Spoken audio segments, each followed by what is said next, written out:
Hi guys, welcome to another episode of True Talk with Mercy. Today we're talking about something that I am sure everybody can relate to, and it's titled, Is School Actually a Scam? And in the house, I have someone that is really passionate about education and all of these things, and he's a songwriter, musician, and someone in the learning and development industry, and his name is Michael Achumba. Hello, Hi, Mercy. Michael. How are you doing? I'm fine. Cheers to what? School being or not being a scam. So I think let's start with talking about this entire. Everybody just feels like okay, a certificate or degree is just a piece of paper. What do you think about that? It depends on the person. Mm-hmm. I don't believe in actual sense that a certificate is just a piece of paper if the right approach is taken. So usually, for example, I am in the learning and development industry, and there are certain certifications. For example, the project management professional certification. It is written in the requirements that you must have had 3 years of working experience in project management for you to take the exam. So you're only taking the exam to demonstrate your understanding of the standards of project management. So if someone who has 3 years experience in project management actually takes that exam, do you think that is the piece of paper is actually just a paper? It's actually a statement of yes, this guy has gone through that. Okay. But when it goes wrong is where someone who doesn't have that experience decides to take the exam and reads through the material and then takes it, which a lot of people do in Nigeria. I am sure of that because that's my industry. Okay, so that's where the problem comes. Let's look at it from the other end. So now the context is different when it comes to professional certifications. Sure. Let's talk about school, like actual academic certifications. I mean the degrees, you going to school to study either law, engineering, medicine, or whatever. Sure. So that particular piece of paper that shows that you're a graduate of whatever profession or whatever, that's what we should even focus on now. Yeah, sure. Because that before you get to talking about professional certifications, you need to have had your work experience and all that. So before you get there, what is the whole context of people thinking that going to school, like tertiary education and having a certificate, what is the scam in that? And what isn't the scam? For looking at two sides of the coin. Okay, for tertiary education, for me, I think it's basically the same thing. You have 5 years of learning. What I think is a scam is the curriculum. If someone says the curriculum in Nigeria is a scam, I would agree. If someone says the educational system in Nigeria is a scam, I would agree. If someone says my lecturer is a scam, definitely I would agree. If someone says the style of teaching is a scam, I would agree.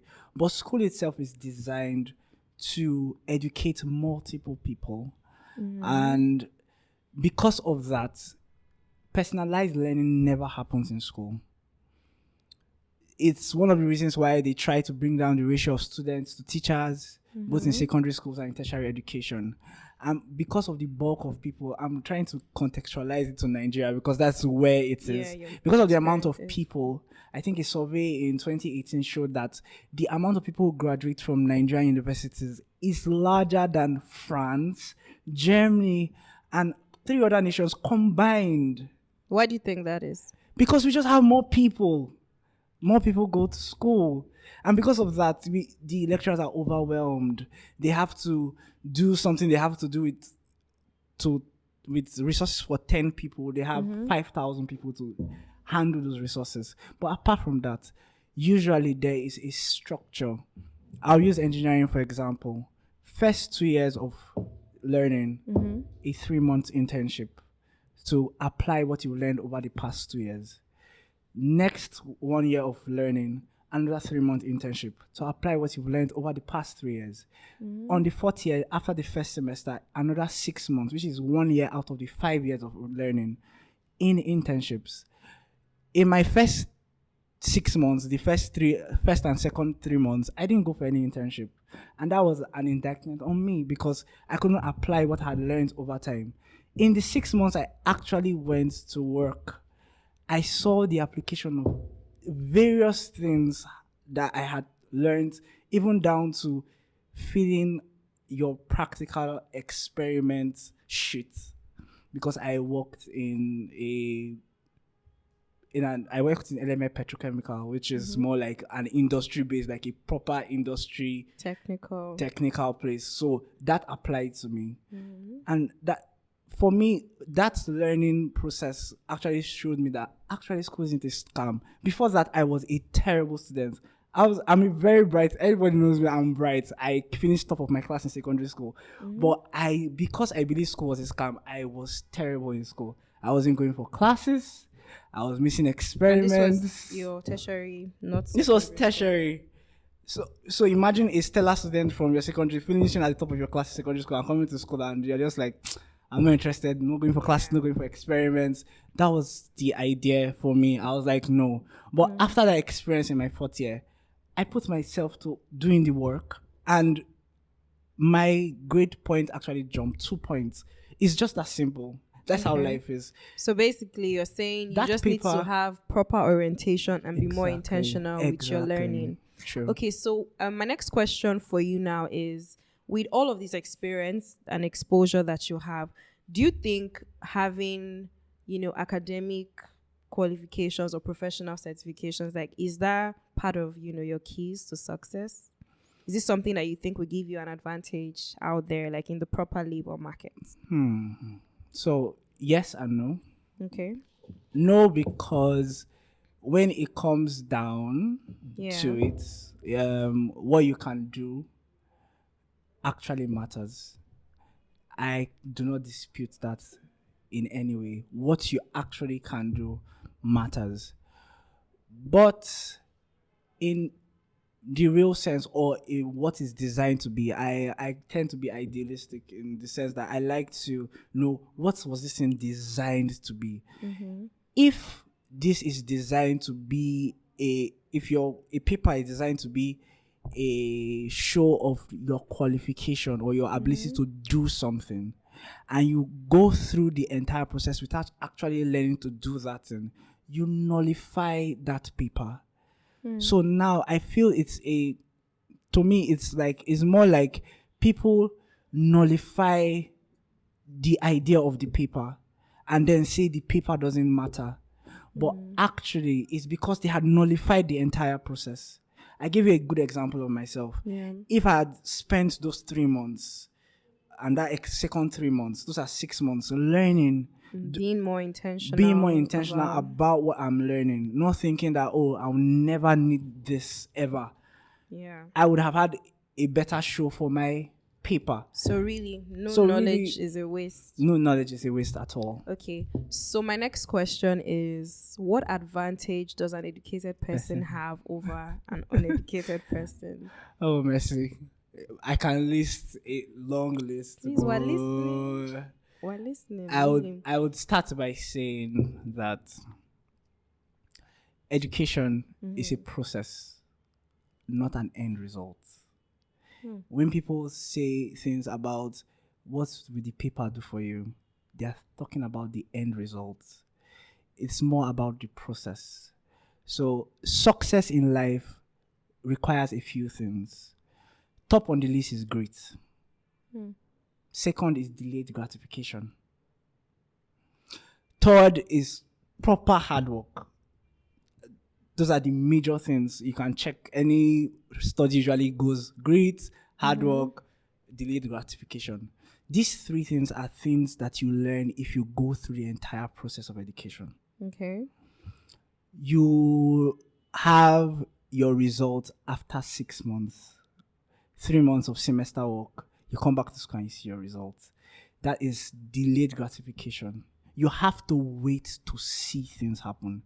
You have to pull through for 4 years or 5 years or 6 years before you can actually say, I'm a doctor.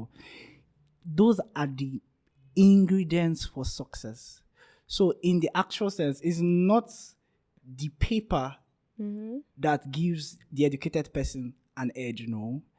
Is this controlled environment that produces those characteristics that people carry outside to the workplace. I'll give you a good example. I'm going to use a different setting apart from tertiary education. So while I was in school, I used to be a choir director. And in the choir, we had rules and regulations. So this is the funny thing. After putting those rules and regulations, I check back on most of my choir members and say, how are they doing in the workplace? This is one of the feedback I get. They get used to coming early for meetings. Why? Because if you come late for my rehearsal, even if you are 50 years old, you will kneel down. And for some reason, people didn't want to be embarrassed. So they actually came early. You could see them running for because rehearsals. the rules were actually the rules were clear. But it was not about the rules. It was not about now after, because they've built that habit, I can say the choir made them, but that would be wrong. It was that process that made them that. So the educated man is put in a controlled environment to develop those ingredients for success. The uneducated man, if he's in a wrong environment, he will not get it. If he's in the right environment, he will get it. So he's leaving it to chance. So you just increase your chances of getting the ingredients for success by going through the system properly.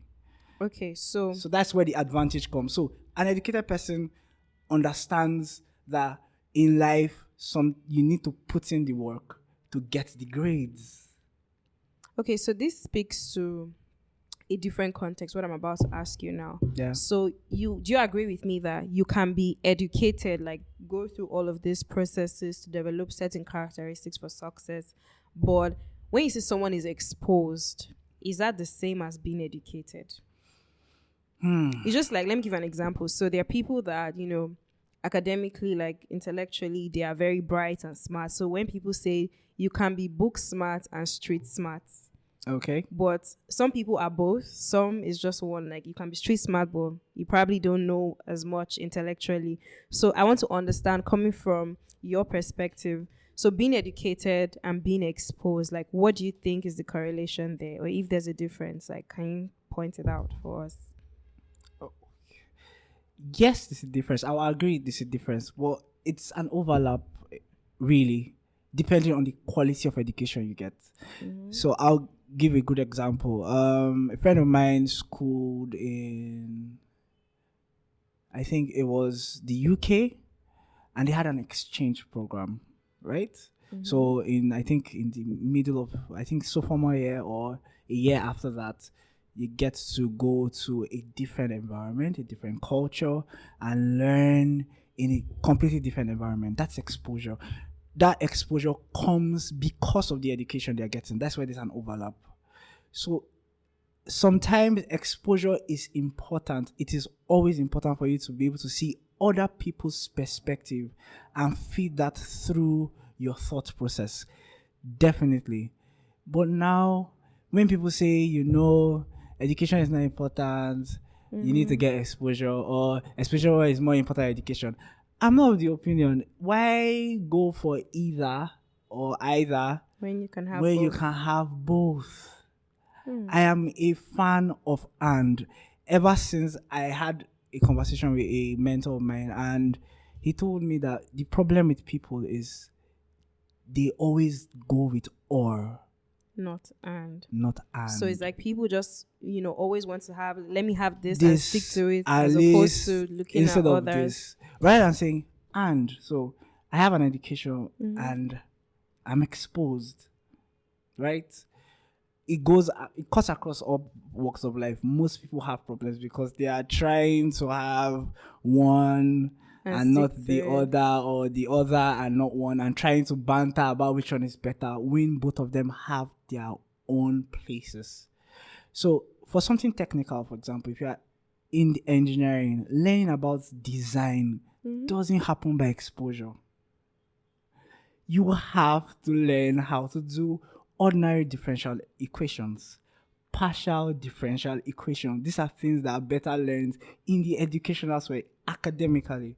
And then you now see how it happens through exposure to internships and all of that. It's both ways. So if I'm educated and someone is uneducated and we both get exposed, the educated person always performs better. So why go for one when you can have both? Yes. Well, I think this has been a really interesting conversation. Like from now, I'll be calling you Michael the Professor because I've known Michael for a while, and I have always known him to be there,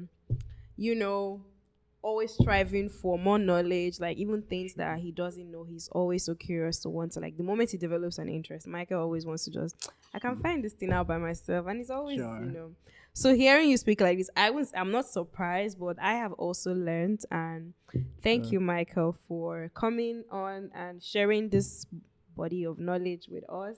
I hope that anyone listening or watching has learned a thing or two. If there's one thing that you should take out of this session, is that when it comes to learning, you need to be intentional and have proper orientation about what it is that you want to learn about.